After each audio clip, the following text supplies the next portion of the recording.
Welcome to the NBA Coast to Coast podcast brought to you by thelines.com. Coming to you from the West Coast, Josh Lander, joined as always by Nate Weitzer on the East Coast. And there are 13 games, Nate, on Tuesday night as we are recording this on Monday because it's the national championship tonight in college basketball. In this game, we're going to be taking a look at the Pelicans. They are playing host to the Kangs, who just got beat by the Spurs, by the way. We'll run through a couple of the picks and things we like in there in just a moment. Also want to remind you to like and subscribe to that page. Continue to follow along and check out the other videos we have up for you today. We'll be coming back each and every weekday and pretty much every game this postseason, as many as we can get in for you. Also want you to head to thelines.com. You can check out all the great written content we have up there, putting all the picks up on the site for you guys. And our odds finder tool is up there to make sure you're getting the best odds available to you and all those bets you're making this NBA season. Nate, let's go through a couple of the lines that we've got here for this Pellies and Kangs game. Yeah, we're opening as Pelicans only -2.5 at home. Don't yet have a total up as we're waiting here on Monday night, but you got to figure it's going to be pretty high for the Kings, even though they do tend to go under on the road. And even though the Pelicans have the number one scoring defense since the All-Star break, allowing 108 per game, it's pretty easy to me to say like Pelicans to win here. I mean, especially as you said in the intro, like losing to the Spurs in overtime when the Spurs are now plus 18 in almost every single game they play is eyebrow raising. Does that, kind of jerk the Kings back into focus? Perhaps if you think that way, then we're looking at an over because the Kings, their only way to compete is to ramp up the pace and to score a lot. And it's funny that I say compete because they're the freaking 3 seed, but that honestly, their defense is that bad that they just need to be scoring, and they're the number one offense in the league. But a lot of the things they do don't seem like they're going to work so good against the Pels, who, let's not forget, when they finally got Brandon Ingram back in the lineup, game 1, I believe, back when with him back, beat down the Kings by 32 points. So it's not like they can't handle this matchup. It's a tough matchup for Domantas Sabonis against his big Lithuanian brother, Jonas Valanciunas, and the Pels in general. I mean, Jonas even missed one of the recent meetings, and Domantas still struggled because the Pels have, Jackson Hayes, Willie Hernan-Gomez. They have size everywhere. Larry Nance, let's not forget, is also a really good and versatile defender. So they're, in addition to allowing the fewest points, they're also allowing the second fewest assists, 8th fewest paint points, and 5th fewest fast break points, and 4th best 3-point percentage since the break are the Pels, and even better in their last 8, where they've won 7 of those, and they've had to, right? I mean, they climbed their way back in, just like last season, really just finishing strong. And even though Zion might not be ready until the play-in or playoffs or wherever it might be, I mean, that is kind of a ray of hope for them. And there's just so many implications. Obviously, anytime they play here, whether they fall into the play-in or they climb all the way to the 6th seed, like every single game the rest of the way is going to have that kind of do or die feel. And at home, with that crowd at your back, versus a Kings team that's, we're just happy to be here, folks. They made it to the playoffs. They threw a party. I do think they do need to get right here after that loss against the Spurs, but I just don't think it's a great matchup for them against just a really big physical Pelicans team that is tough to score on down low. Yeah. And look, love you Kings and love the everything. I mean, they're this season's darling for sure.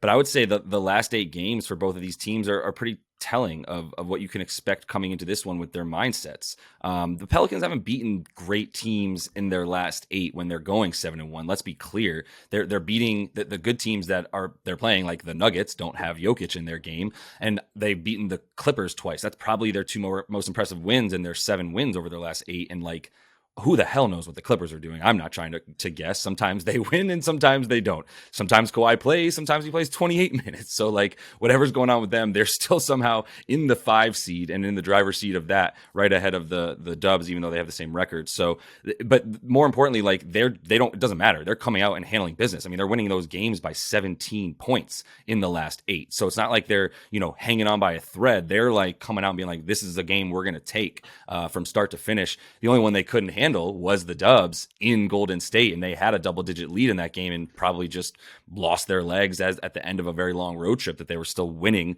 all those games on that road trip. So, I mean, we both are just talking with so much admiration about this Pelly's team because of the hustle that they're bringing. And the Kangs, I'm not going to go ahead and say they're like not trying because they're also playing. They had everybody in that loss to the Spurs. They gave up 13 threes. Dougie McDermott there, Dougie McFresh getting 30. And then Champagny, Julian Champagny, go ahead and look him up since I'm sure not as many of you are familiar with him, dropped 26 on him in his coming out party because they were just sort of watching guys do things, man, to be honest. And at times, you know, their defense actually, it's not necessarily a lack of hustle. The Kings are, if you look at some of the hustle points on defense, they are stopping teams in the fast break. They're getting back. They're not turning the ball over and allowing transition points off of that. So they're playing like smart basketball and like trying on defense, but it's bad, especially when DeMontis is your backup. And I think there's something to be said. Your anchor of your defense. I mean, backup, like, you know, that's a tough center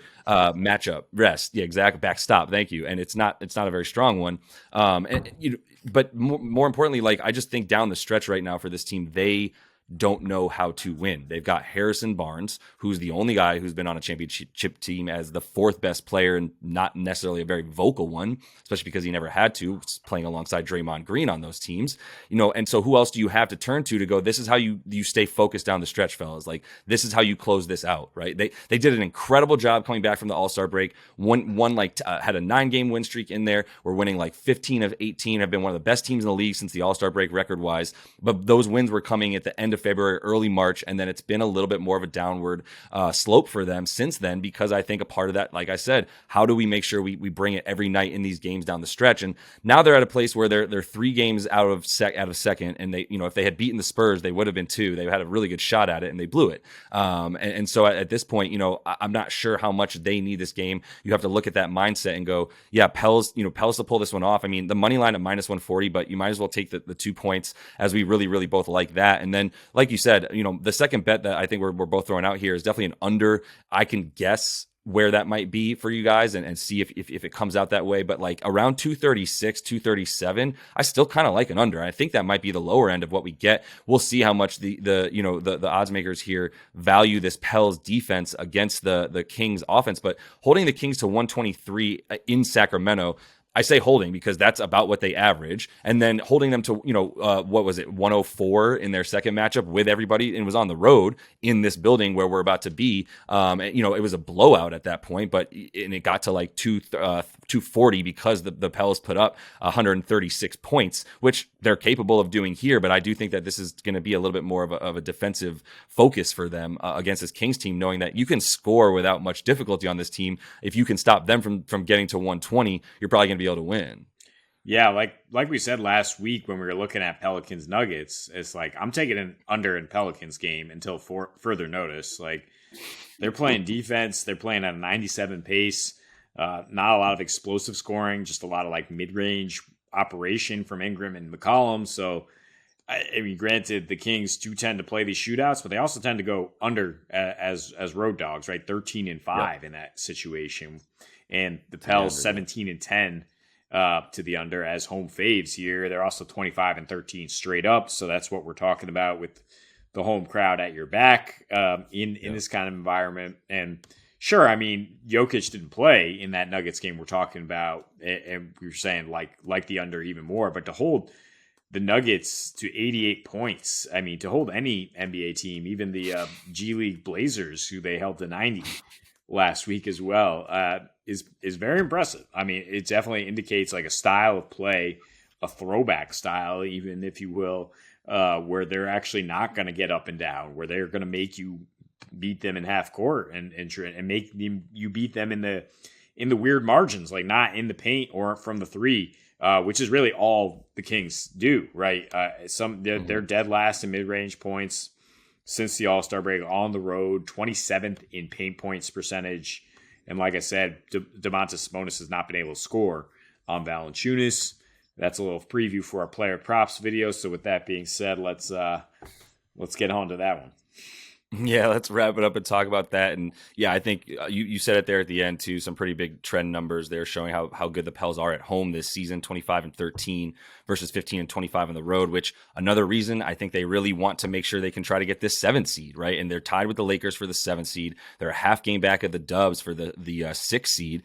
A win will tie them with the Dubs record wise. They don't own the tiebreaker there as Golden State does. But they can probably jump the Lakers and own that 7th seed outright, and then they get a chance to play the Lakers at home in that 7-8 matchup. Or if they should lose that game either way, they need to avoid that 9 seed where they would not be guaranteed 2 home games. They might have to win a game on the road to get into the playoffs. And with the way that they play at home, man, they're definitely going to be gunning for a win tonight, and I think we can bank on that. So that's all the time we have for you in this one. Make sure to like and subscribe to that page. Check out the other couple videos we have up for you, including those aforementioned player props. Until we see you next, happy betting.